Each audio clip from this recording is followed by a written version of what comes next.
Hey guys, Rob from Georgia here with you, aka VHS 82 apostrophe with episode number 44. My something weird, just a thought, in another director spotlight, a showing of just a slice of his filmography. Of course, we're talking about George A. Romero. 12 of his films, and I have to say this too right off the beginning, man. For everyone who took an interest in my Rob Zombie collection, director spotlight, I guess, thank you so much. Appreciate it, because that really just blew my mind apart. Where the views are and everything that's in the comments. It's pretty awesome. Again, check out 59th Survivor of VHS, as well as Cinephile World Order in their channels, and definitely give them a sub if you can.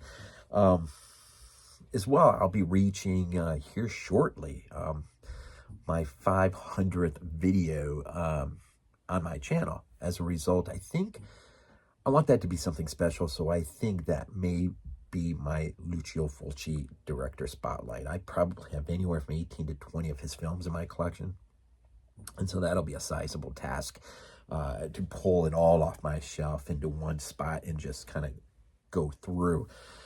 I may do that for number 500. That'll probably be a sizable, I would imagine, a sizable video. But anyway, so got the Burning linked up with In a Violent Nature latest Graveyard Shift podcast. We just did that Friday night. That'll be dropping at some point this week, and I'll drop that into my post, my channel, so you can see it there. But why George A. Romero? Why him next? Well, that's easy, because this Friday we're going to be doing another collaboration video of Body Bags, or podcast, call it that, I guess. A top 5 roundtable discussion of George A. Romero. So, out of his 12 films that I'll go through, I need to somehow figure out my top 5 George A. Romero films, and that is a sizable task. But I'm hoping this exercise here in the next few minutes will help. So that is the motivation and the hope, and that'll be coming down the pike as well. So George A. Romero, of course, he left us in 2017, unfortunately, at the very young age of 77. But who, what's my history with him? As a kid renting VHS out of the video stores, often remember seeing, whether it was The Crazy, Season of the Witch.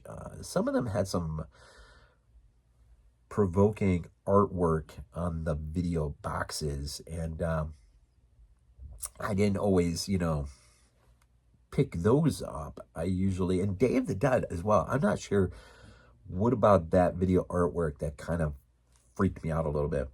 But I don't recall renting that one a lot. But Dawn of the Dead was something that somehow it ultimately got recorded off of probably HBO or something onto a cassette. Of all things, it followed the 1985 Super Bowl between Chicago and New England, way back in the day. And so I remember watching that a lot. And as I go through my list, I'll probably remember a lot of other movies that I watched quite a bit. Creepshow, I'm sure. Martin is another piece of artwork I remember from back in the day. Of course, Night of the Living Dead, Dawn of the Dead, are just some of the ones. But I really, more than anything, I also knew him from the pages of Fangoria. Of course, this is the only one I have that actually has a George A. Romero cover piece, and that is, of course, from the Dark Half. Of course, when he was writing that, Savani was actually, he was embarking upon his remake of Night of the Living Dead. Kind of wish George would have been there on scene more. He might have been able to hold the studio execs off, the producers off, and let Savani just make his freaking film.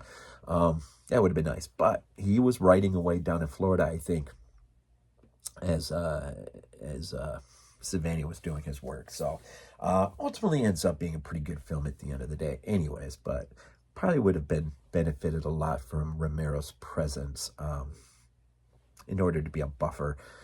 I would imagine like Spielberg was a buffer for Hooper on Poltergeist kind of thing, right? And I don't want to lose this. I want you to be able to check it out. But this, of course, is in my list of films to show. This is the amusement park. So not as many people are familiar with this one. This was a project. I'll say more to it when I get to it. I just don't want to lose it off there. But you see some of the extras and stuff. If that's not in your collection and you're a Romero fan, you probably really need to get it. It's not much, 12 and change, I think, on Blu-ray. One more thing I want to show you real quick. I don't have a lot like I did for Rob Zombie for whatever reason. I don't know. But I do have this beauty. I got to go to the Dead Convention. I think it's the Dead Convention in Pittsburgh at the mall. Of course, I've been to Evans City. I've been to the cemetery where they filmed Night of the Living Dead. Driven up that road a few times. I've seen places in the center of the town where you can easily see was a shot for the Crazies. And this is, of course, yeah, see it right here. This is, of course, David Crawford. He's from Dawn. He's in the TV having the debate argument with the other guy as to the nature of the origin of the dead coming back to life. But anyways, chose him to meet, and you know, with prices as they are for a lot of signatures, you have to make your choices wisely. And I wanted the biggest bang for my buck, so I picked someone where there wasn't a really big long line, but someone I knew I could really talk to for a few minutes, and got a bunch of pictures, and just had an enjoyable conversation with him.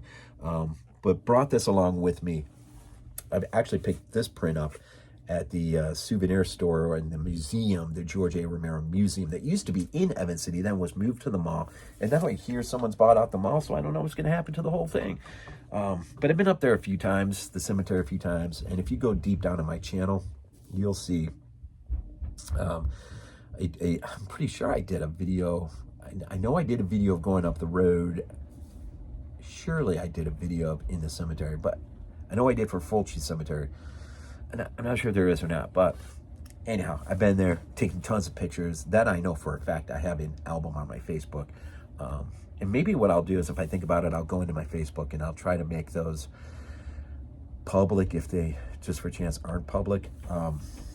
You know, I've just, so many of my albums are locked. Anyways, let's get into the filmography. I'm going to start from the latest film in his filmography and work my way down to the earliest film, if that makes sense. So no rhyme or reason other than chronology of time. So this isn't a game of what I think is better than the other or whatever. So let's start number one. I'm going to kind of fly through these kind of quickly somewhat. From 2009. I haven't even opened this yet. I picked this up somewhere on the cheap.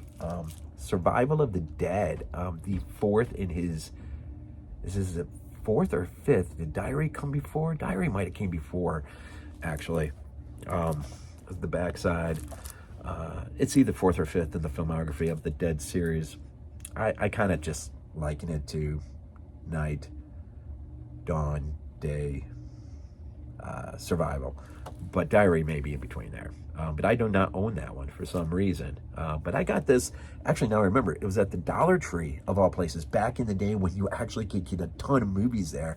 I can't remember the last time I could walk in there and actually, wasn't this the one that showcased the first time zombies eating a horse? I think that is. You got the family on the island squabbling between one another. One of them's hiding a secret, from what I remember. Best I can remember.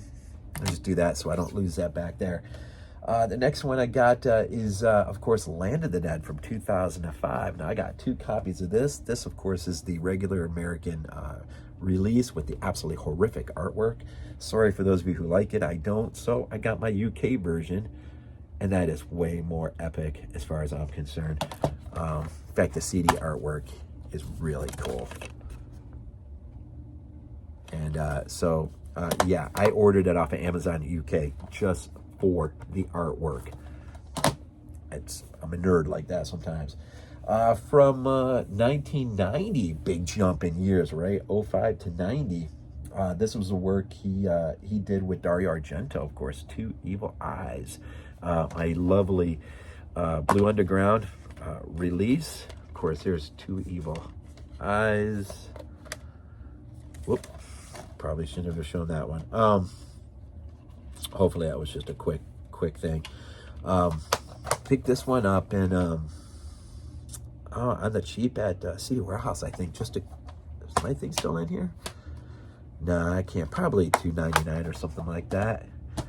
Two Evil Eyes. Okay, then we jump to another little bit of a gap of time. 1985, one of the most epic movies of all time. Of course, Samani's work is just unparalleled, man. That is, of course, epic Anchor Bay. Yeah, Anchor Bay release of Day of the Dead. If you've never seen this particular release, this is epic, man. So this opens up like that.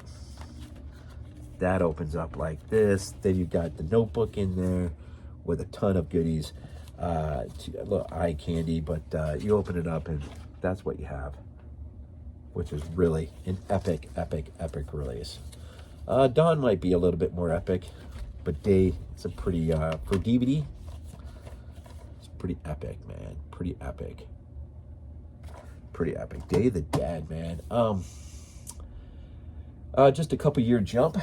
This is another Amazon UK release because there was no decent release at the time. Now there is now. I think Scream Factory released it. But Creepshow from 1982 from Amazon UK.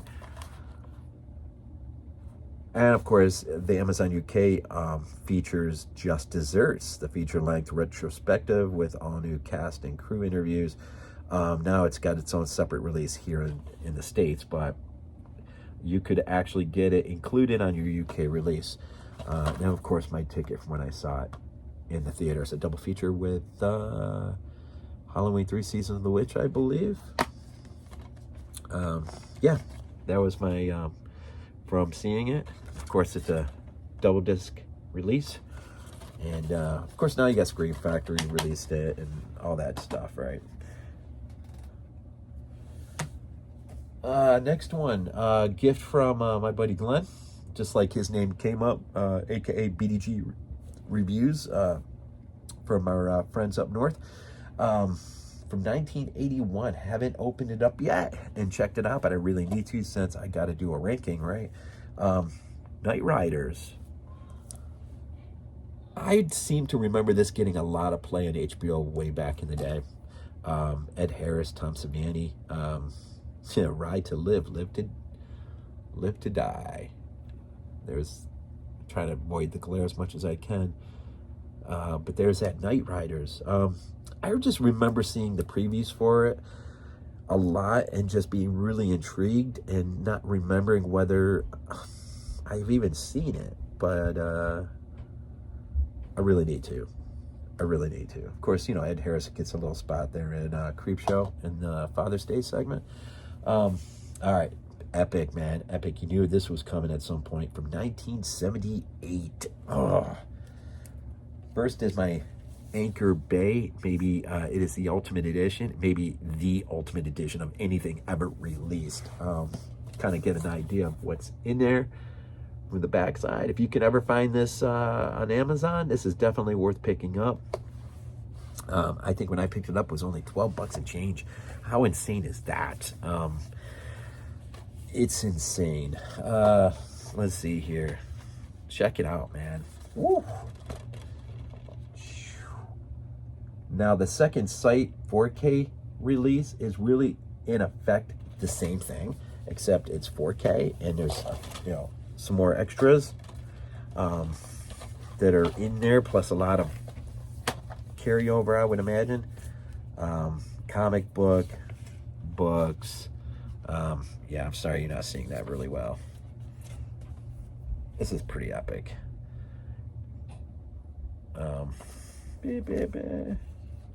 Give you an idea a little bit. Pretty cool stuff, man. And this just opens up to the mall, just the specs on the mall. But this got to be one of the most epic DVD releases of anything ever. Of course, the extended version. U.S. theatrical extended, the European version, of course, Dario Argento's cut, and the extras. Epic release from Anchor Bay. Now it's basically the same thing, but Second Sight's release of Dawn. I'll just do it real quick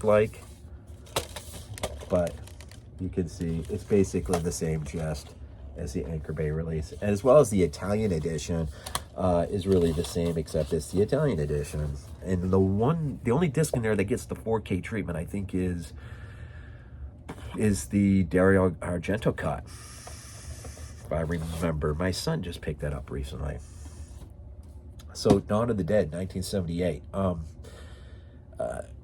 Not to be outdone by any other film, perhaps maybe equaled by Lucio Fulci's Zombie. For me, that film edges out Dawn just a little bit. It's the island horror, it's the voodoo, it's Fulci, man, and it's just the gore, man, gore galore.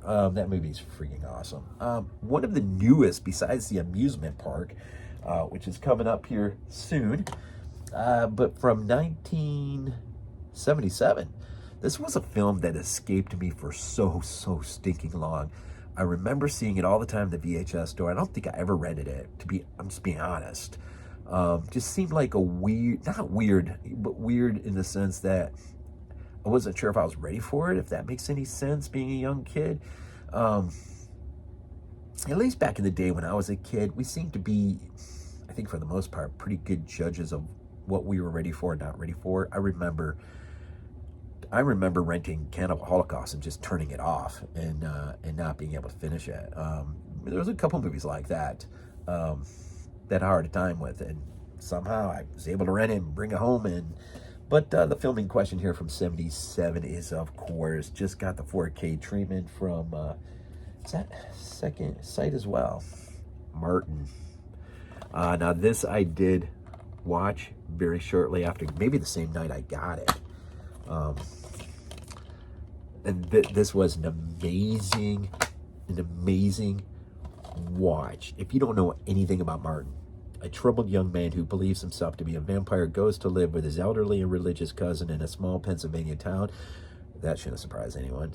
Small Pennsylvania town, where he tries to redeem his blood-craving urges after he falls for a lonely housewife. All the while, his hostile cousin becomes convinced that the young man is actually Nosferatu. Some good extras on here, commentaries, whatnot. Georgia or Tom Savani's in here. But that, you know how much fun it is to check out a really early Romero film, but you really count it as a first-time watch, or maybe because it's been so long since you've seen it, maybe saw it, or maybe never seen it, but you've seen so many of his other films, and then you get to discover something like this. And I have to thank Lonnie, formerly Terror and Tats, who is now Mr. Macabre's Movie Library. Definitely check out his channel, Mr. Macabre's Movie Library. He used to do a lot of 4K reviews and whatnot, and I think I knew that Martin was getting a Second Sight treatment because of him. And so thank you very much, Lonnie, for me being able to add another Romero film to the heap. Now, next one is the one we've been talking about. This one I might just give a little bit of a, of course, Shudder release, amusement park. Really, basically what you got here is recently discovered and restored 46 years after its completion, George A. Romero's The Amusement Park stars Martin's Lincoln Mazel as an elderly man who finds himself disoriented and increasingly isolated as the pains, tragedies, and humiliations of aging in America are manifested through roller coasters and chaotic crowds. And some nice extras on there. Now, this was, again, as I said, lost for decades. He did this. He did this for the Lutheran Society. I think those same people behind Davy and Goliath. Remember those old days? and they were going to use it for their training, for their staff, so they would have a better idea of what many of our elderly do go through, especially if they're getting Alzheimer's or is setting in, dementia, or just being of old age and nowhere else to go. They find themselves being put, or going into a home, having lost much of their material possessions, and to live out the last few years of their life. And so he was asked to do. So I can't remember exactly how that went down, but he did it, and best I remember, they didn't even use it. I think they thought it was probably a little too much for a training film, although I think it was perfect and should have been used, because I think what he did in this short film, 40-some minutes long, I think, was unreal. Now, our LJE Films also had a hand in this. Shudder, of course, it's on Shudder. You don't have to buy it. If you have Shudder, it's pretty sure it's still on there.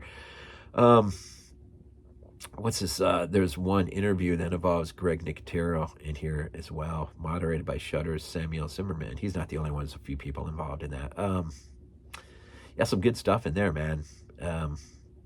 But definitely really curious vintage Romero work that is just finally seeing the light of day. Thankfully, I think it was just like found, man, and they just somehow ended it back at his wife, his surviving, his third wife, I think it was, who has the foundation, and found somebody to distribute it, and we have it now. And I got it. I picked it up specifically for this roundtable discussion, so I'm not sure where it prefigures into my top 5. I really got to start thinking this junk out. All right, from I'm guessing 73. Yeah, 73. It's one of those few where the remake actually wasn't that bad. It's a fun movie. Timothy Oliphant, I think, was in that. But the original Crazies from Arrow. This is, of course, just like Arrow. You get a ton of stuff, man. A ton of stuff, plus alternative artwork inside, which is what you see on the disc, which is really, really, really super cool. Super cool. This has got to be one of his great movies, man. If you don't have a lot of trust for the government, you'll have even less after watching this. And just their role, the military, what they can do, the terror they can bring to a small town whose water supply has been infected with a biological weapon. And man, it's scary. It's scary that what could it be like to fall victim to something like this. And once the military is called in, there's not a lot for you to do. Try to find some way out. Of course, this starred cult icon Lynn Laurie from I Drink Your Blood and Shivers, and I do believe she has a cameo in the remake. I think she's the girl riding the bike across the roadway in the town. But I've been to the town center square. I've seen the angle where they probably had the camera nearby, whatever, who got the bridge shot and everything. So I've been down in there a few times. It's pretty cool. And of course, you go down through there and you take a left up a road. You go travel up for a while and then veer off another left, and it takes you up that windy road, which in the movie Night of the Living Dead, I think, is gravel, but now it's an actual paved roadway. And yeah, that's an amazing. But the Crazies, man, amazing film. Will that be in my top 5? I don't know. Could be. Oh, and I got the Blue Underground release of it as well. In fact, this was my first copy of the Crazies. Was my Blue Underground. But when the Arrow came out, you had to get the Arrow edition. Okay, one of the artwork I remember as a kid, it seemed a little too freaky for me to rent, so I don't recall ever renting it as a kid. But like Martin, when I got my hands on the Arrow release, this is of course from 1972, I finally, I think I reviewed it for Body Bags back in the day. which, by the way, my letterbox, VHS 82, if you go in there, there is, in the list, there is my Body Bags archive. Well, I have one for myself, but then there is the immense archive for all the Body Bags contributors going all the way back like 8 years or whatever. Over 3,000 films in there, I think. For mine, it's not. It's over 300, but it's you can go in the listing and see all the movies I ever reviewed going back 3-4 years. Pretty sure this was one of them, Season of the Witch. Another Arrow release. Man, just such a surprise. And this was, you learn, this was one of the ones, first Night of the Living Dead, then Dawn of the Dead, now George A. Romero's Season of the Witch. Such an epic artwork. See, that's kind of what I saw on the VHS cover. It just, as a kid, I don't know, you just get this like, yeah, I ain't ready for that. But then the alternative work is really cool inside. But I like to display what I remember from the VHS days, so that's more what I remember. So, Season of the Witch. Yeah, that's one of the ones where Romero said is too bad that he couldn't have gone back himself and redone. How epic would that have been had he been able to do that? I'm surprised I haven't lost that thing yet. So that leaves us, that's 11 down, 1 to go from 1968. You know what this is. It's great, man. I picked this up at the George A. Romero Museum, which at that time was in the town of Evans City, not far from the cemetery. So that makes this way, way more special. And his signature edition of Night of the Living Dead. It's nice that I caught it still with the slip on it. It's such an epic movie. Such an epic movie from 1968. Snapper. No, it's not the Snapper, but it does have the clips. Yeah, so you can see one of them. Oh, yeah, one is the poster thing that I've already showed you that I got signed. The other one is the film, but you can see that. The Living Dead Museum, that's what it was called, the Living Dead Museum. And there you go. So there you go. I guess I should have included the remake since he produced it. I'm not sure why I didn't include that, but there is the remake, 1990, Tom Savini directed, George A. Romero produced. I guess I should have included that because I got the nice umbrella edition. As well as originally the standard DVD edition. Can't remember who put that out, but Umbrella put on epic. But then you got the new one coming out, where Savani promises is not only uncut, but with additional footage that had been lost that could not have been a part of the original theatrical release for obvious NPA reasons. But 1968, the one that shocked them all, that started the whole ball rolling. And you know, one of the things you can say about Romero is no matter how many interviews you watch, no matter how commentaries you listen to, you know, you can just know when people say, you know, of all the people they worked with, all the people they knew, met with, lunched with, he was one of the kindest souls you could have ever encountered, which, you know, always usually ends up, you know, those that produce, at least in some people's eyes, as something the most wretched, gory things, you know. Some people just make this stupid assumption that, wow, if you produce that, then you must be a nut job yourself. No, that is not the case. Generally speaking, I guess as a nut job, you could produce something crazy or make something crazy, but if you're nuts anyways, would you have the intellectualism to even make something great? I think not. So Romero is one of those that, again, at 77 left us way, way too early. I think it's great that he was able to get from himself one last big studio treatment with Land of the Dead, but that sort of was left sour taste in his mouth and immediately launched himself into back into the independent filmmaking again with ultimately Survival but Diary. So many other things that he had on the side that he was working on and doing. Of course, his involvement in video games, which I've never really encountered for myself. I just know of. But what an epic filmmaker, an epic human being, soul, who just got to share, you know, for a number of years, got to share a lot of what he feels. I didn't mention it, but with Dawn, of course, with Night, there's a lot of, you know, what was happening, what was in the water of the 60s. And then the 70s, what was in the water, reflecting on the 70s consumerism and whatnot, the advent, age of the indoor shopping mall, the consumerism, all that. And then, of course, the military-industrial complex, which so many people don't seem to mind anymore these days, which is bewildering to me. Kind of weird how that works. But Day of the Dead, bit of a comment on that. Land, of course, post 9/11.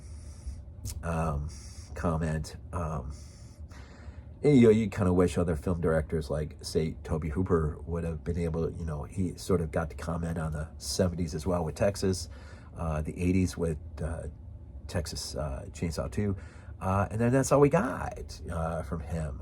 And it's too bad we didn't get more like that from at least a handful of these directors.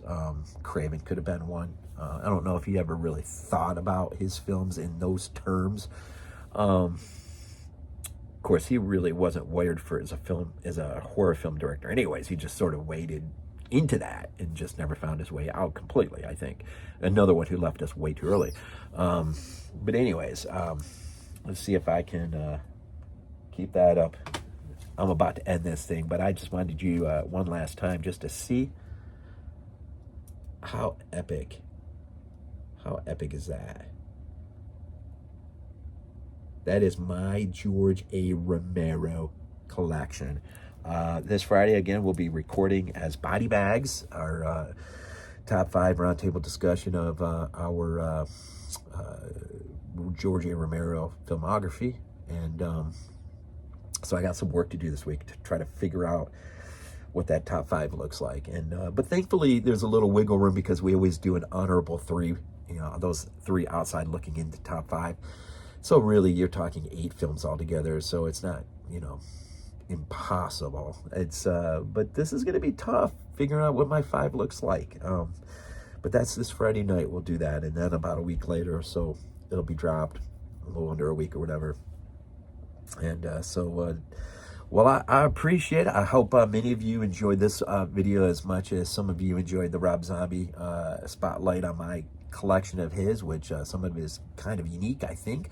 And again, with this, thanks in part to Glenn, aka BDG Reviews, and really Lonnie too, who is always telling me when things are coming down the pike. I don't always bite onto those things, but with Martin I did, and I'm glad I did.